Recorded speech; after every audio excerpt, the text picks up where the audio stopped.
ஏதோ திமுக சொத்துல இருந்து எடுத்து கொடுத்துற மாதிரி பேசிட்டு இருக்கீங்க. மக்களுடைய வரி பணத்தை கையாளுறதுக்கு தான் அரசு. நீங்க அதை தூக்கி இந்த மாதிரி தூக்கி தூக்கி தூக்கி கொடுத்துக்கிட்டு இருக்குது இல்ல. நீங்க வர்றதுக்கு நேரடியா லஞ்சம் கொடுக்குற மாதிரி தான் இந்த 1000 ரூபாய் ஸ்கீமை நீங்க பயன்படுத்துனீங்க. இன்னைக்கு வரைக்கும் அதை சொல்லி மட்டும்தான் ஆட்சியில உட்காந்துருக்கீங்க. எதை கேட்டாலும் 1000 ரூபாய் கொடுத்தேன், ஃப்ரீ பஸ் கொடுத்தேன், அதை கொச்சையா பேசுறதே அவங்க கட்சிக்காரங்க தான். அதை கேட்க மாட்டாங்க யாரும். ஓசி பஸ் நல்லா இருக்கா அப்படின்னு கேட்கறது, ஃபேர் அண்ட் லவ்லி போட்டீங்களா 1000 ரூபாய் வந்துச்சான்னு கேட்கறது, இதெல்லாம் யார் பேசுறது?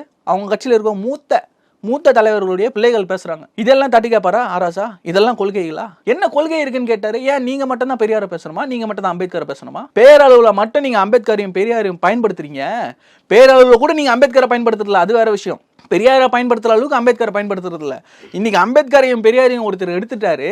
அவர் பின்னாடி இளைஞர்கள்லாம் போறாங்க. இந்த மக்கள் எல்லாம் அவர் பின்னாடி போறாங்கன்னு வைத்தறிச்சல், வேற ஒண்ணுமே கிடையாது. இவங்க கிட்ட ப்ராக்ரெசிவா செய்யறதுக்கு ஒன்றும் இல்லை பிரதர்.